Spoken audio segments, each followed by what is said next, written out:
Talktainment Radio, worldwide sound. Talktainmentradio.com. We give you a reason to come. The world's greatest radio. We give you a reason to stay. Radio, the way it should be heard. You got the power. The views and opinions expressed are those of the host and guests and not necessarily those of TalkTainmentRadio.com, 3MR Production, its ownership, management, or staff. We got the power. The power. The power. The power.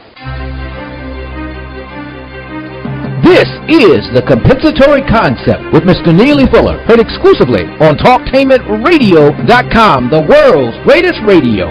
Radio, the way it should be heard. And now, Mr. Neely Fuller. If you do not understand white supremacy, which is racism, what it is and how it works, everything else that you understand will only confuse you. Only confuse you. Only confuse you.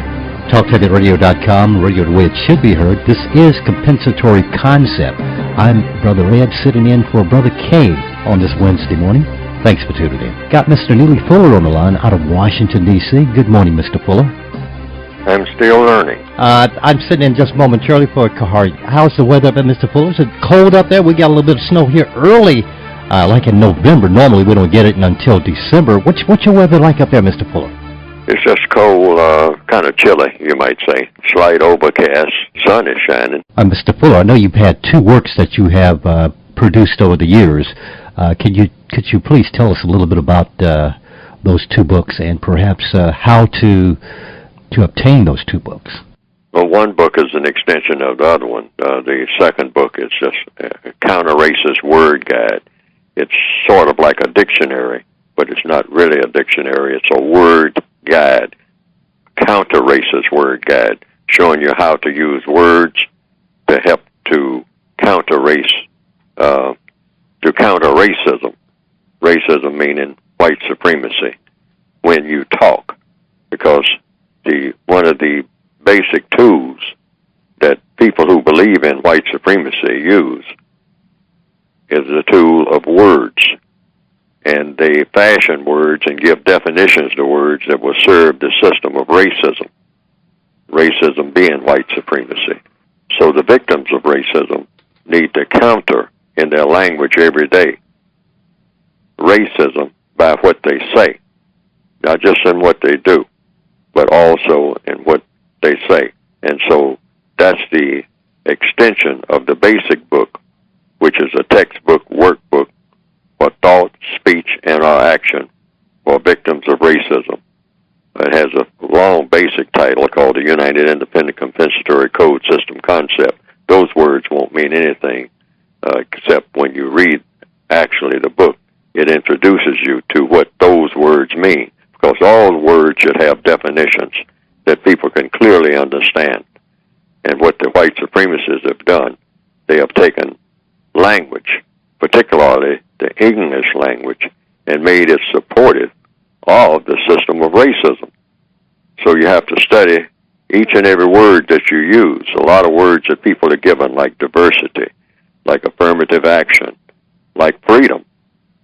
A lot of these words, if you just look at them and say, and ask for specific definitions, and this is very important. What does it mean to say freedom? Freedom to do what? See, these are the kind of questions you ask when people use certain words. That word freedom has been around like forever, and people talk about freedom. Everybody really believes in freedom. There's no person, no animal that does not believe in freedom. If you stop and think about it, logically speaking, there's not an ant that does not believe in freedom. A bird, an alligator, believes in freedom. If they could speak in a way that people could understand what they are saying, and a fish would speak up in favor of freedom. All organisms believe in freedom, but the question becomes, freedom to do what? To whom? Against whom? For whom? In order to accomplish what purpose? See, when you use the word freedom, you have to go into a long discussion and go into the details. And that's just one word. And then diversity, diverting from what to what, in order to accomplish what. See, so there are a lot of words that need to be explained in detail in order to do what? In order to counter racism, and not only to counter racism and eliminate it, but to replace it with something we loosely call, and that doesn't have a definition either, the word justice. That word justice, that should be everybody's goal on the planet, one of the basic goals. And then correctness, meaning being in balance with things. Justice means people being in balance with people. So it's a lot on the plate that has to be looked into, that hasn't been looked into in fine detail, because everything is in the details now. And that's what the books are about. The books can be obtained by producejustice.com. That's www.producejustice.com. And what will come up on the screen is a brief description of the basic textbook for victims of racism and the word guide, if you would want that too, if someone would want both books or just the basic book, and the method for ordering. That's producejustice.com. Not gone through the book several times myself, and and there's lots of great information in there. But what I'm kind of curious about, did you encounter some kind of experiences early in your life that prompted you to write the book? Well, it's like I say on the back of the book, on the back of both books, everything that I'm saying in the books is a compilation or a result of experiences, and these experiences include just observing people, reading, traveling, listening to people describe things, the events that happened that I've witnessed, and the things that I haven't witnessed, the things that people have told me about over a period of years. So I came to the conclusion that the basic problem on the planet, and I say so on the back of the book, you can't solve any basic problem, any of the major problems in any of the areas of activity without solving the problem of racism. You run into racism every time you try to solve any kind of problem. That's in any area of activity. Economics, education, entertainment, labor, law, politics, religion, sex, and war. If you try to solve any problem in any one of these areas of activity, you're going to run into the problem of racism, and everything starts getting very wild or slows down or become, more than anything, more confusing and hostile and a lot of added conflict when you start talking about the color factor. The color factor, the color being in people. When you start talking about people and color, the color of the people, everything almost hits a brick wall. Nobody knows what to do. Everybody goes into a hand-wringing mode, or just goes silent, or starts screaming and yelling, because nobody knows what to do about the color factor. You start talking about climate change and all like that, you're going to get into the color factor. Somebody's going to ask, well, wait a minute, what about the people that you're talking about who are going to be affected? Well, what color are the people? Now, people are not going to say it in this day and time right away, but that's really what they're talking about. If they're talking about balancing the budget and whatnot, that's under economics, and how much money is going to be distributed here, or how much health care is going to be distributed there. Well, wait a minute. What about the color of the people? What color are the people who are going to be affected? That becomes a priority in everything. Now, in the refinement stage of racism, which is what we're in now, people don't like to talk about it forthright. In the old days, they used to just use all types of N-words and all like that, and just said it right up front. Well, this is what you're going to do with those people. And then put them on the back of the bus and put up the signs. That's how we're going to handle that. And it's the public parks and whatnot, they'll have their own little areas to be in, but they're not coming to this park and that park. And if we set up an amusement park somewhere, I mean, for your young children and all like that, so that they don't get commingled with all of this other riffraff, I mean, based on color, then we'll have our own separate parks. But that was the old days. Nowadays, they have to talk in whispers about it. Well, how are we going to handle these people here? How are we going to handle these people there? We hear that there's another conflict in the so-called Middle East. A conflict involving whom?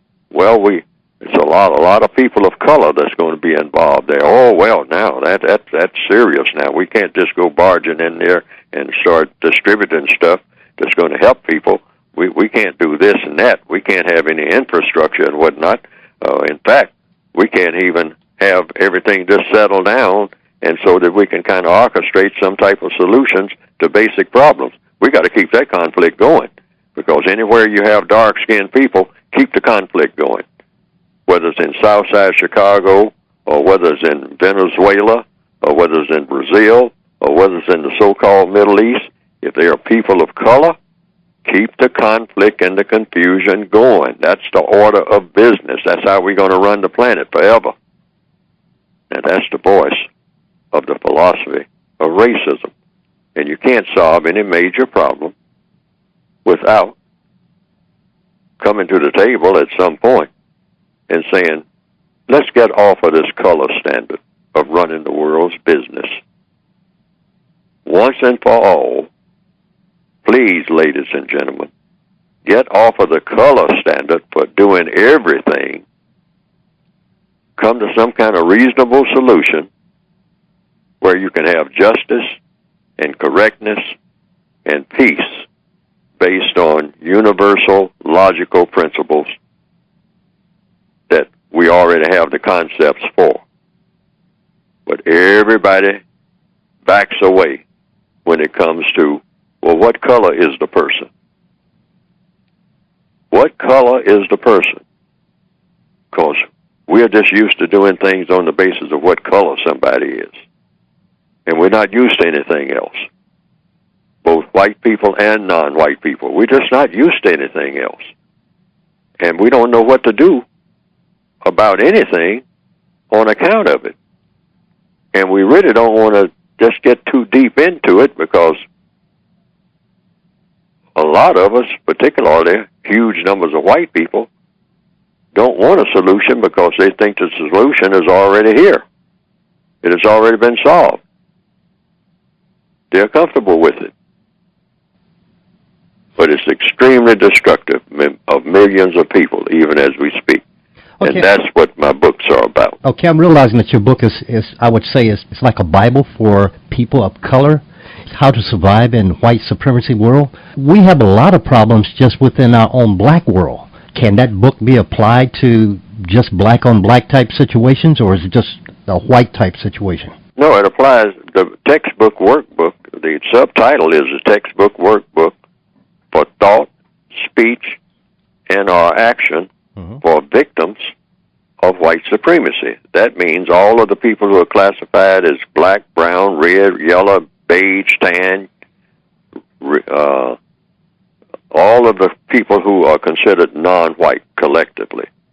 That's what the book is written for, because no prescription has been written to help to solve the problem. Everybody analyzes the problem to death. They say we have a problem. Oh, yes, we have a color problem. I mean, it's an age-old problem. It goes back, into infinity. But now when it comes down to going into the details of how people are supposed to interact each and every day, and I wrote my book for the individual person, the individual victim of racism. And that means the individual victim of racism, how they interact with each other, and how they interact with white people. How does a black person talk to a white person? How does a black person talk to a non-white person, to another black person? Just talking. Thought, speech, and action. You think before you speak. And you're supposed to have correct thoughts and correct speech and then correct action. That's the equation. Think, speak, act. And so if we get a pattern down that's constructive, see what I mean? Mm-hmm. That's the whole idea. Everything that you think is supposed to be constructive. Everything that you say is supposed to be constructive. It's supposed to have that effect. Whether you're speaking to a white person or a non-white person, when you speak, say something constructive. Say something that's going to have a constructive effect. And when you act, whatever you do will have a constructive effect. Now, this will apply to details in every area of activity, thinking, speaking, and acting, in economics, in education, in entertainment. Your entertainment is supposed to be constructive, which, if you look at it now, I mean, well, you know, there might be a big question mark on just how people entertain ourselves, what we call entertainment. We have holidays coming up, and we speak in terms of Christmas cheer. And what do you mean by that? And a lot of people say, well, it means you go out and get some beverages. They call it Christmas cheer. Mm-hmm. Go to the liquor store and stock up. That's correct, yes, sir. And then, after you drink some Christmas cheer, celebrating the birth of Jesus, you get in your car and drive down the street and run into somebody. They have already figured just about how many people will die on the highways in what we call Christmas from drinking Christmas cheer. Now, how did it get that label? What is that? What is getting drunk and then getting in your car and going down the highway and crashing into somebody on Christmas morning? What's cheerful about that? Hello? I'm here. Keep on, sir. Yes. And so that's just one illustration. But I'm saying that's in the third area of activity in the book, entertainment, how we entertain ourselves. When you see somebody up on the stage and the people are singing or dancing or whatnot, you ask yourself, now this is supposed to be entertainment, okay? Now, we are being entertained. Now, is this entertainment causing me to think constructively or non-constructively? Because everything is either constructive or non-constructive. There's no way to squirm around it. And that's the effect that everything that you do is supposed to have. It's either going to have a constructive effect or a non-constructive effect. Sometimes when people say, well, we're going to entertain ourselves by having a party, P-A-R-T-Y, let's have a party. Let's get together and have a party, okay? So then they put up the decorations and whatnot, and they assemble the food and all like that. And then why is it that in having this party, in all too many cases, after the party gets underway, you might say, for a couple of hours, about in that third hour of the party, P-A-R-T-Y. Mr. Fuller, if you could just kind of hold that thought just momentarily, if you would, please. This is TalkTainmentRadio.com, the home of Brother K, Educate and Liberate. We are, of course, the world's greatest radio. We are TalkTainmentRadio.com. We got a caller going to be taken online in just a few minutes, right here on TalkTainmentRadio.com. Why? Because of the white supremacists. Everything has been garnered by the white supremacists. We go where you go. Download the new Talktainment Radio app to your Android, iPhone, or tablet. Now you can take us wherever you go, and it's free. Download today. The world's greatest radio, the way it should be heard.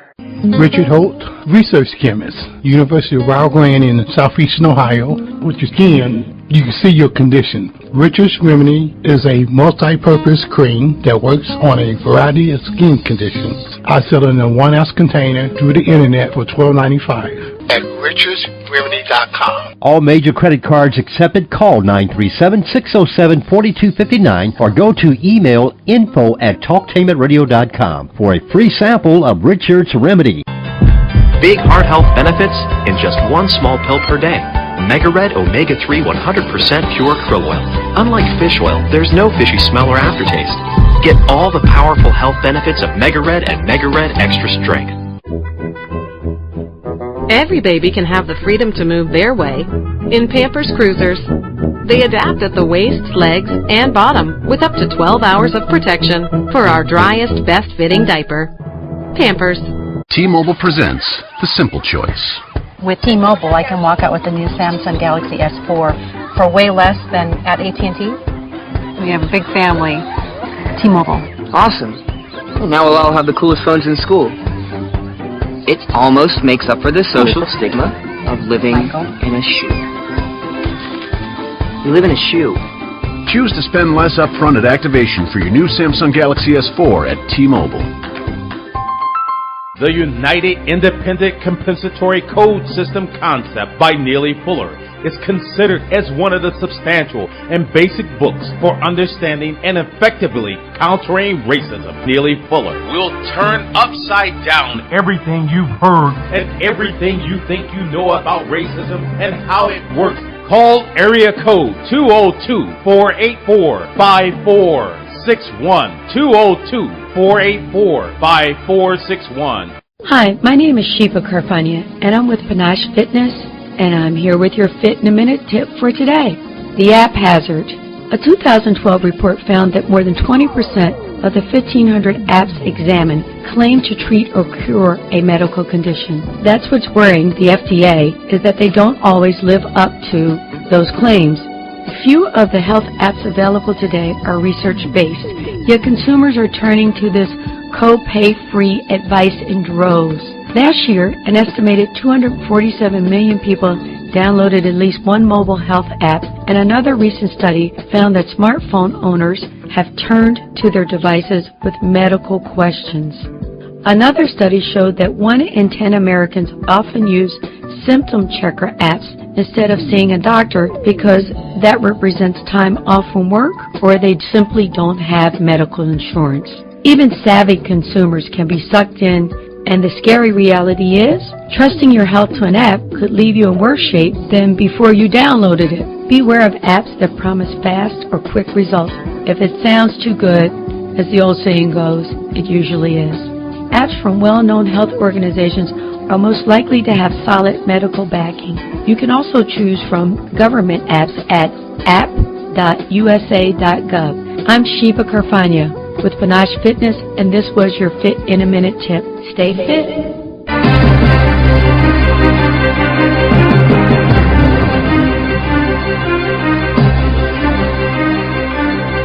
I want to thank Brother Ed for sitting in for me in that first segment. I'm Brother Kahari, back live, and this is the compensatory concept with Mr. Neely Fuller, heard exclusively on TalkTainmentRadio.com, radio the way it should be heard. Mr. Fuller, I got a chance to hear a little bit of what you and Mr. Ed were talking about, and I wanted to give you a chance to complete any thoughts that you had on that before I would get into anything. But before I go any further, though, you can pick up Mr. Fuller's works at producejustice.com.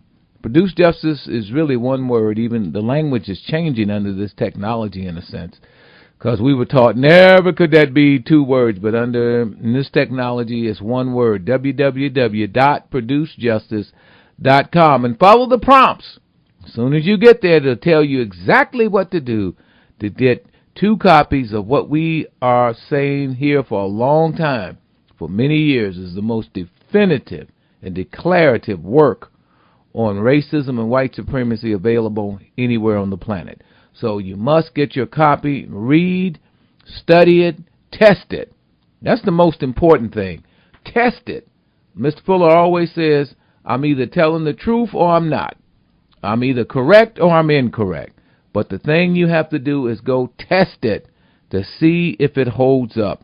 If it holds up, then you got something working there.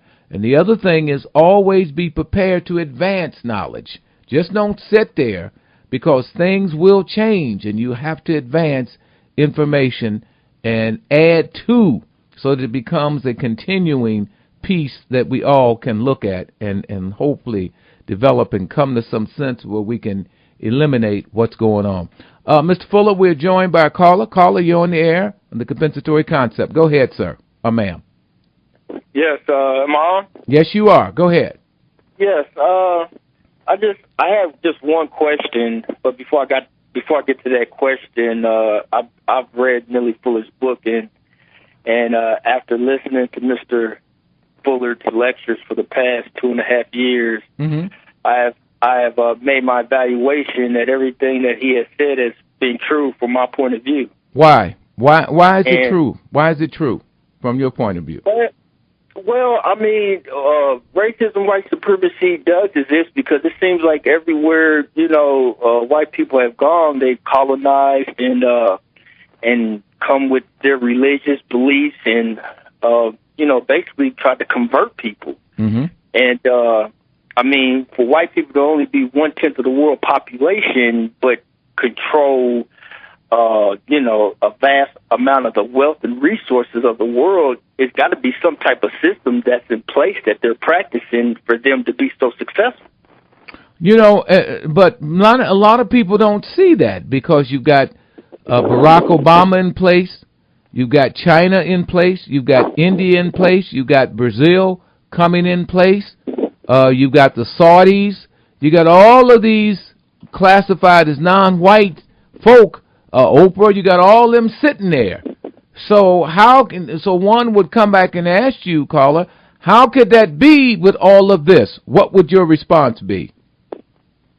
Well, Neely Fuller talks about showcasing, and there's going to be some blacks and, some non-white people that are going to be successful. I mean, that's a given. And black people are somewhat trying to get in a better situation or I agree with that, but collectively as just particularly dealing with black people, at least in this country, in America, there hasn't been no significant progress. I mean, far as generally just speaking for everybody as a collective people. You've got about almost 60 congressmen, you've got 2 black senators, and you've got a black president on the political side. Now, economically, you've got some billionaires, you've got some heads of at least some billion-dollar corporations. So when you said we've made no progress, what do you mean?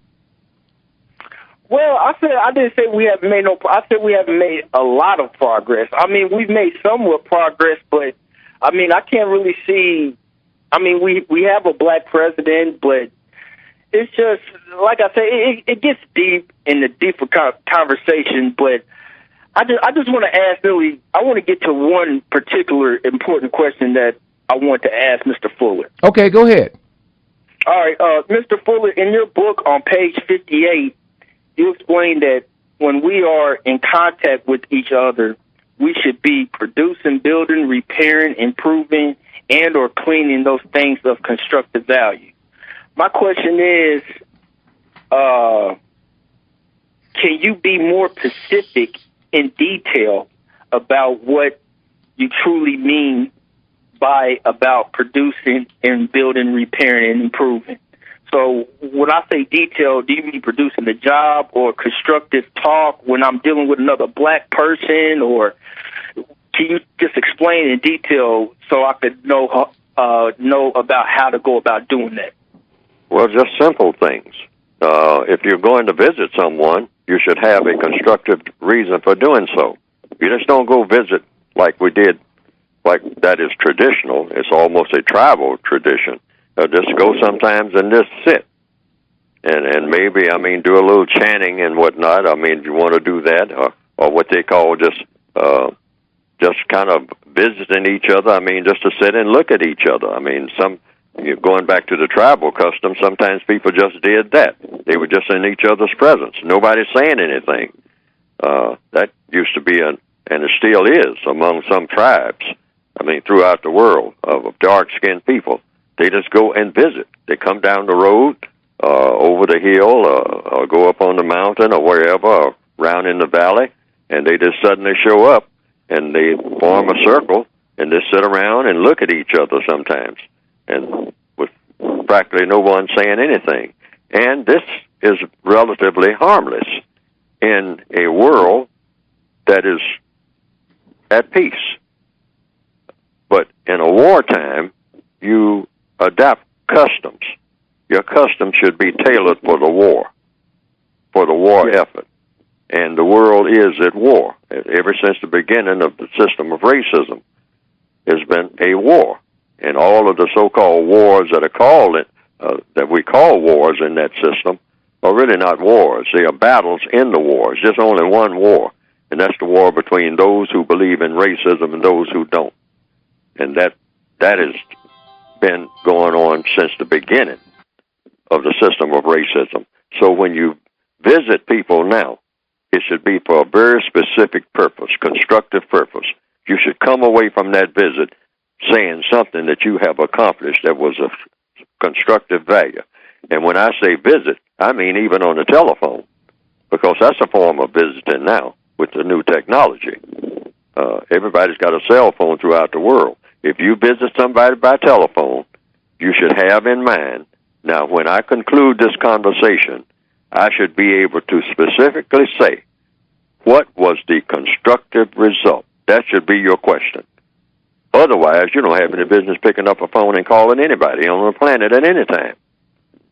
If you can't predict in advance, before you make the call, that when you get off the phone, you can look back at that one phone call, because that's visiting, and say, now I made that call, and the constructive result of having made that call was, and fill in the blank.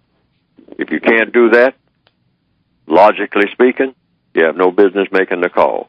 That should be a part of the new black culture, or world culture, you might say. Everybody should make contact with everybody else for a constructive reason. If you can't think of a constructive reason, you don't have any business making contact. And the reason why is because we all carry poison.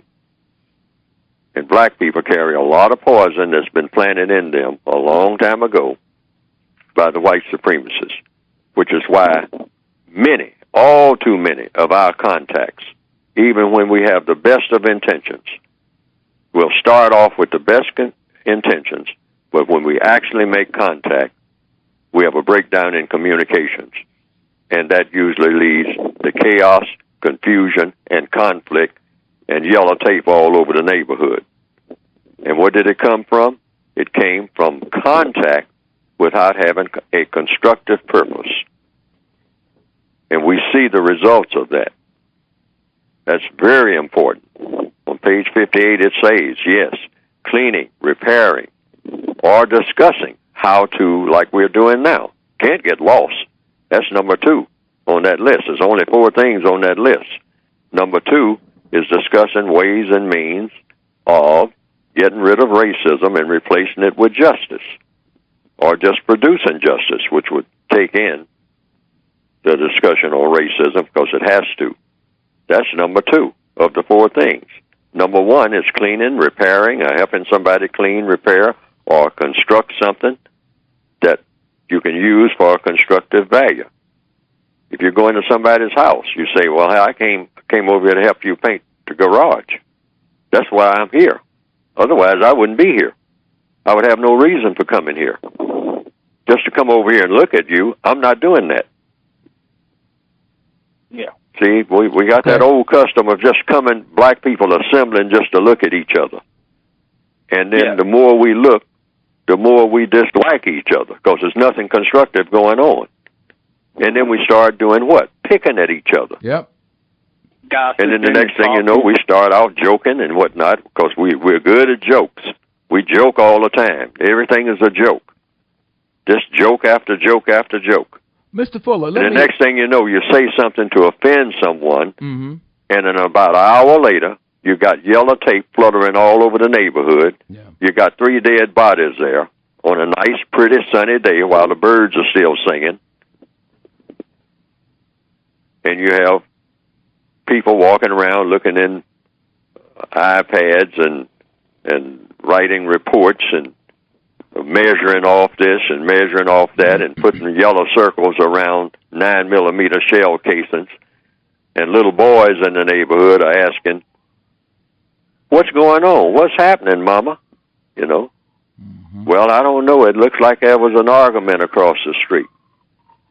They're always having, 3 and 4 and 5 and 6 and 10 people visiting over there And every now and then they get kind of loud, but something must have gone wrong this time. So now you got 3 dead people. Yeah. Okay, yeah, that makes a lot of sense, because I'm glad you broke that down in detail, because now I could minimize contact with people, and that's a waste of time and energy now. So I understand that. I'm just very grateful for your insight, because now I can look at the big picture in all these areas of activities now. So, yeah. Yes, you just simply ask. If someone asks you to come over, you say, well, what are we going to do that's going to have a constructive result? Willie? You know, is any, you know, have them tell you. And they say, well, we're just going to kind of hang out. Well, Willie, I don't think that, you know, we got other things to do. You should have other things to do. I got plenty to do. So, you know, just hang out. I mean, you know, we can be painting the barn while we're hanging. I mean, you know, we can hang the paint up on the ladder. I mean, how about that? Yeah, okay, yeah, and yeah, that makes perfectly good sense. I mean, because I would contact relatives, and like you said, everything would be fine. I'd say, hey, how you doing, Mama? How you doing? And 2-3 minutes into the conversation, she starts gossiping about her sister or something, you know. So, like I said, yes, the poison comes to the surface. We don't realize that, but all of us carry poison. We should realize that. Don't hang around long enough for the poison to come to the surface. If you're doing something constructive, that automatically will minimize the amount of poison that comes to the surface. I don't mean that you can't relax and talk while you're doing some constructive work, but be doing constructive work. If you're sitting around making small talk and black people do not go together. I'm telling you, it doesn't work. Okay, did that help? Yes, that helped. All right, I appreciate your call. Thank you so much. Thank you. Mm-hmm. Mr. Fuller, how do you deal when you run across people who are full of venom and anger, and it's like always there, and it'll leave itself for a couple of weeks, and then it reasserts itself all the time, you know, and a lot of people don't even want to be around them. How do you deal with people like that, Mr. Fuller? Is that where you minimize the contact again? Yes, it says so in the book. The phrase, the codified phrase is minimize conflict by minimizing unnecessary contact. That's a recipe for success in interactions between people. Very simple. All under just that these habits that we have, it's an old habit.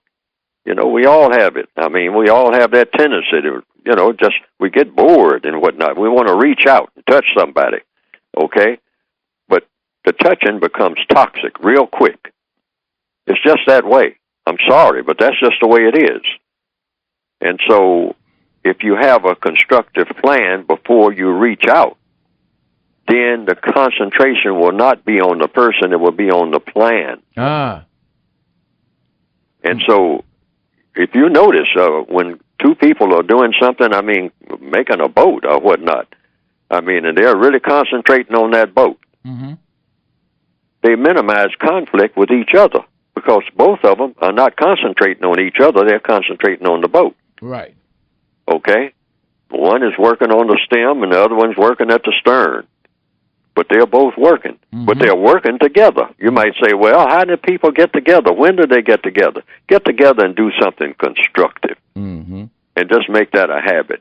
And you will always have a constructive result, and everybody will come away from the project, gotten some exercise and whatnot, and there was no conflict, and you accomplished something.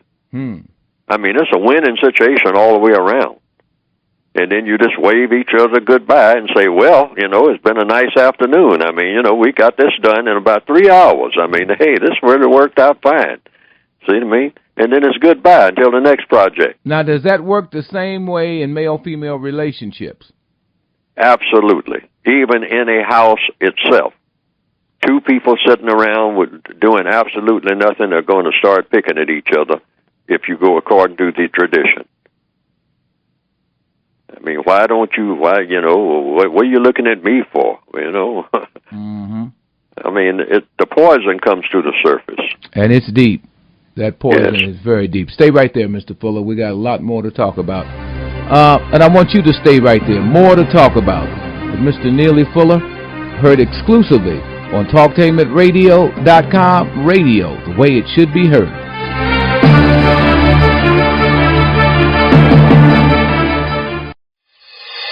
We go where you go. Download the new Talktainment Radio app to your Android, iPhone, or tablet. Now you can take us wherever you go, and it's free. Download today. The world's greatest radio, the way it should be heard. T-Mobile presents The Simple Choice. With T-Mobile, I can walk out with the new Samsung Galaxy S4 for way less than at AT&T. We have a big family. T-Mobile. Awesome. Well, now we'll all have the coolest phones in school. It almost makes up for the social stigma of living in a shoe. You live in a shoe. Choose to spend less upfront at activation for your new Samsung Galaxy S4 at T-Mobile. The United Independent Compensatory Code System concept by Neely Fuller is considered as one of the substantial and basic books for understanding and effectively countering racism. Neely Fuller will turn upside down everything you've heard and everything you think you know about racism and how it works. Call area code 202-484-5461. 202-484-5461. Years ago, identical twins were separated at birth. Chris Paul was destined for life of basketball. Cliff Paul was destined to become a State Farm agent. They shared one invaluable trait. They were both born to assist. Find an agent born to get you to a better state. If you've ever been to a Gloria Estefan concert, you know that there are few stars who can match her presence, performance, and talent. The time Gloria first experienced the thrill of being on a stage performing for people was also one of the first times she learned to stretch her wings. My fondest memory of music in school was when I was playing the clarinet. I played the clarinet from 5th to 8th grade in the school band. My mother was pretty strict and never let me go anywhere, but of course, since it was part of the school program, she allowed me to go to Tallahassee, the capital of our state here, on a competition with the school band. Of course, to me, this was incredibly exciting. It was the first time I was allowed to go out of my home without a parent. We had chaperones, but we went there, participated in a 3-day program, and it was some of the most beautiful memories I have as a child. The National Association for Music Education and the National Anthem Project, the campaign to restore America's voice through music education. This is the compensatory concept with Mr. Neely Fuller Jr., heard exclusively on TalkTainmentRadio.com. I'm Brother Kahari, sitting in with Mr. Fuller every week, and we are dealing with topics that relate to this subject matter of white supremacy and racism. Now, you can pick up his works by going to www.producejustice.com. That's www.producejustice.com, and you can pick up Mr. Fuller's works. You can follow the prompts. They'll take you right there to get your copy or copies of this classical, definitive, declarative work on what it is, how to deal with it, how to counter it, and hopefully someday to make sure that it does not continue to function on the planet. Mr. Fuller, we've got a real touchy season coming up. We're getting into the so-called Holy Day season, and we've got what they call Thanksgiving. This is a very interesting term, Thanksgiving, when the record shows that a lot of non-white people were killed some years ago after they thought they were doing good deeds. They were massacred, killed. But now everybody comes in that spirit. They come together, and as you know, on that day, a lot of fights break out in homes, conflict. People are angry when they sit. How do we deal with all of that, Mr. Fuller? Like I said, these contacts should be planned. They should be planned in advance. That includes not only just Thanksgiving and Christmas, but the family reunions and all like that. And everybody should come with a mindset of problem solving, constructive problem solving. This is what black people should be about. We should start getting a reputation for that. I mean, for people who are no longer problem makers, because that's how the world looks upon black people, generally speaking. Well, here come the problem makers. I mean, here come the black people. I mean, they're arriving now. I mean, and that means there's going to be trouble. Yeah, everybody tighten up. Yeah, right. I mean, everybody starts saying, oh, my goodness, here they come. Yeah. I mean, you know, they don't bring nothing but a lot of grief. I mean, they're just full of grief. They're full of poison. I mean, you know, the way they talk, the way they act. I mean, they're all over the place. You have to watch them, I mean, every minute. I mean, you have to be right on them and whatnot. You were just wishing that they weren't there because they bring nothing but grief, and they even can't stand each other. I mean, it is full of so much poison. That's the reputation that black people have. Let's face it.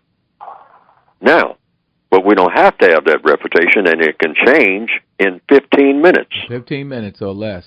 Or less. All we have to do is just have a code saying, we're not doing this no more. Mm-hmm.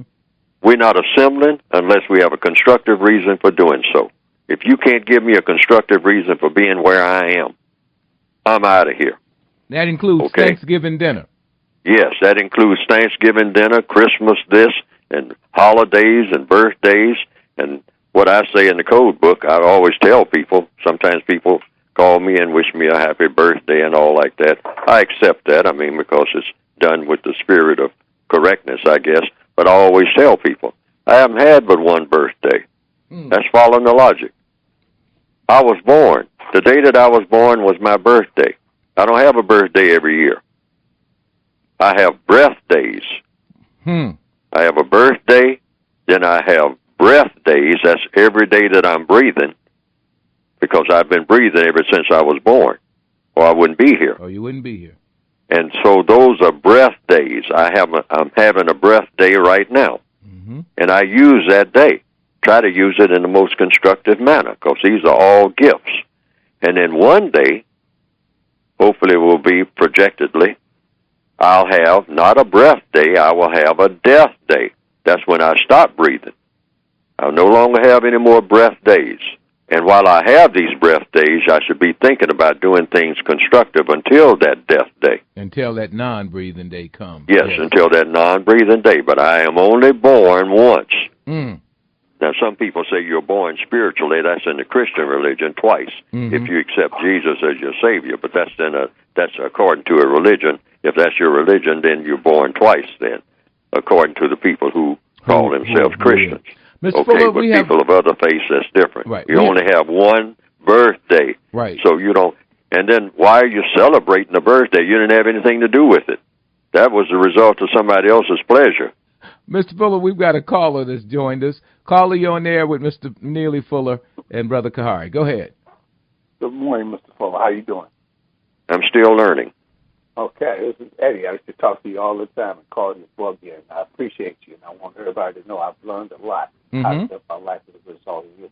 But, Kahari, you were speaking earlier, and I was wanting to point something out. When I was a little boy growing up in the South, I used to hear this term all the time, and maybe you did too. It said that a nigga ain't worth 2 cents. Okay?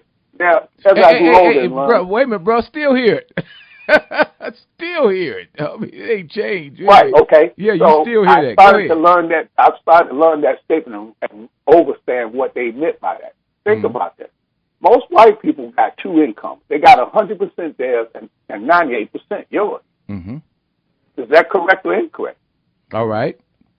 So based on that theory, think about most non-white people don't understand that 98% of what you do, you give right back to the person that gave it to you. And then you spend the other 2% trying to be 100% of what you think they are. Woo, that's heavy. Wait a minute. Say that again. Repeat what you just said so I can get the full gist of it. Go ahead. Okay. Most non-white people don't understand, that you give white people 98% of what you do. 98% of what you do. Correct. Let's just do the math. You get your check, you go pay the rent, you go buy the gas, you buy the clothes, you buy the cable, you buy the TV. 98% of your income is gone. So it goes back to them. Correct. Okay. That's the system. Okay, now what was the second? second? Not understanding that money is time and energy, you do this automatically. Okay. So now what was the second part of that? The second percent is you take that 2% you get and you spend 100% of that trying to be like your enemy. Wow. Imitating. What they tell you, imitation is the highest form of flattery. Mm-hmm. You emulate these people every minute of the day because you don't have an original thought. Nothing that you've ever thought, like Philip said last week, they're not your original thoughts. You think that you thought this thought, that 9mm or that, or that drive-by, but you ain't thought none of that. That wasn't your original thought. Mm. You're just imitating your enemy because you don't think he's your open enemy. That's the problem. That's deep. Because you would never do what your enemy does if you thought it was your enemy, right? But if you think, like it says, the old statement, the best way to destroy your enemy is to make him your friend. It reminds me of a line that came from The Usual Suspects. The greatest trick the devil ever pulled was making him believe the devil didn't exist. Here's my last question. If I'm giving you 98%, and I asked Mr. Fuller this question as well, if I'm giving you 98% of my time and energy, how do I fix that? Very good question. Mr. Fuller. Yes, the question was? If he's giving you 98% of his time and energy, using the construct that he laid out, then how do we fix that? How do we stop it? We have to have a counter. We have to have a counter racist code where, through the process of evolution, meaning we set up a code that's a counter code to the racist code, and that comes down to what we think, say, and do every day, just little by little. And I just said that, you're starting off with a simple thing like making all your contacts constructive. That's working against the system right there. See what I mean? You always have to work within the prison system. See, in fact, I don't know about the percentages, but to me, the logic says that everything that we do serves the system as long as we have the system. There's no way to get around that. It's only through the process of evolution. See, it's a complete thing that you have to do. You either have white supremacy or you don't. There's no such thing as a little bit of white supremacy. It's either a complete package or it simply doesn't exist at all. So in all of the areas of activity, we have to be as constructive and counter-racist constructive, because anytime you're being constructive, you're working against the system. That's what we call constructive. But as long as you're in the prison system, because that's how I look at it, we're all in a prison, you're serving the prison. Every move that you make, you're actually serving the prison. So what you're doing is trying to erode the walls of the prison so that the prison no longer exists. Because whatever money, if you take economics, I'm trying to say it in a practical manner, any money that you get is going back to the white supremacists as long as you have the white supremacist system anyway. But the antidote to a poison is in the poison itself. So we use words, counter-racist words, because they use words to hold the system together. Now, they'll use direct violence every now and then, but mostly they use deception and keep black people busy doing large quantities of nothing, where black people think that they're making progress. They have us chasing the latest car or the latest fashion, or come and get some sunshine when I let you off from work. I mean, you people need to get some, sunshine. I mean, you're in these buildings, indoors most of the time, working and whatnot. So now you come to this particular area that I have set up called a beach somewhere, and so you come there and spend your money in my hotels and walk around and looking at each other and whatnot and looking at the ocean and getting some sunshine. Now, black people, we got sunshine on the plantation. You can still get it just by walking out. I mean, and they haven't bottled that yet. Now, if the white supremacists could bottle sunshine, you better believe it would be in bottles, and you would have to go and pay, an exorbitant price for it. Your weekly supply of sunshine. But they haven't. But I think they're working on it. Yeah, there's a. Yeah, they're working on bottling sunshine. They've certainly bottled up air and whatnot and polluted it. The Dome that is looking at just doing that. Yes. They are always looking for a better way to dominate non-white people, just for fun, glory, and the material gain, Mr. Fuller, and the meaning of life that they call it. Mr. Fuller, could you expound a little bit more on this chasing nothing? That's really deep. Can you go into that just a little bit more? Because that, I think, opens the door and unravels a lot of stuff. When you say black folks are chasing nothing, what do you mean? Well, basically, you just ask, each and every black person could ask him or herself, what do I really value? See, it comes down to that word value, V-A-L-U-E. What are the things that are important to me? Well, if you look at black people's behavior, particularly in the Northwestern Hemisphere, what we like to do when we're given any chance on our own to do something on our own, we usually like to come seeking each other. We like to be in the presence of each other, in the presence of other black people. We go in, it might be a large crowd of black people or just a handful of black people, a few black people that we know personally. Truth be told, we seek out the company of each other. And then when we seek out the company of each other, we're in a sort of show-off mode. In other words, we're showing off something. If we're not showing off what we know or what we have learned recently, then we're showing off something that we bought from the white supremacists, that they have allowed us to have, usually nowadays on credit. And we're showing off a new car, or we're talking about something that we recently acquired, and we're bragging about that.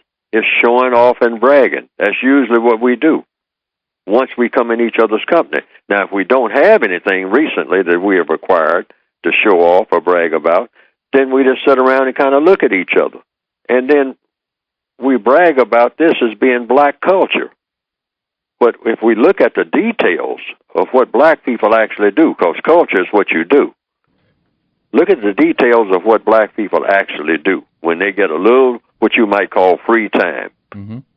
You shouldn't wish it on anybody. It's not a constructive culture at all. It doesn't produce anything. It doesn't even give you incentive to want to do anything that makes sense. This is heavy, Mr. Fuller. This is heavy. Because you're right, these commercials, these messages, subliminal on billboards and on the web, everywhere you look, it's telling you to chase this, chase that, chase this, chase. And you're right, it's a bunch of nothing.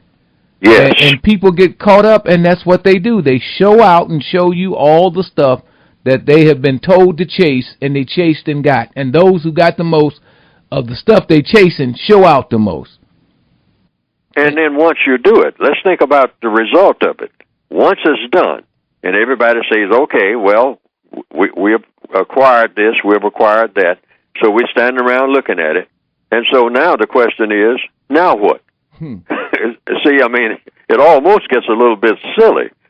I mean, they even have. You're standing there looking at it. You're standing there looking at that that thing that you acquired, whatever it is. So you're standing there looking at it, and then you look at each other, and then you look back at the thing that you acquired. Then you look at each other, and you say, "Well, okay, now what?" Well, I'll try to get something else next year. You know, to show to you. They even have motivational speakers who teach you how to chase, and they put a spiritual component to it. I mean, I've seen that. They get on these motivation talks. They teach you how to chase a bunch of nothing. That's amazing. That concept is brilliant, Mr. Fuller. I mean, that's amazing. That understanding. And it needs to stop. Yes. Just stop doing it. Stop the world. I want to get off, and produce another world, a universal man and a universal woman with a whole nother set of values and a whole nother way of looking at this wonderful universe that we have been given. Because we are not looking at it correctly. We're just going through motions, doing a whole lot of nothing and doing it very well. Yeah, it is very, very deep. Mr. Fuller, thank you as usual for the great wisdom, the great knowledge, because it will help a lot of us grow and become better, and maybe we can reach that universal man and universal woman. Thank you, and we'll talk with you next week. Thank you. Mm-hmm.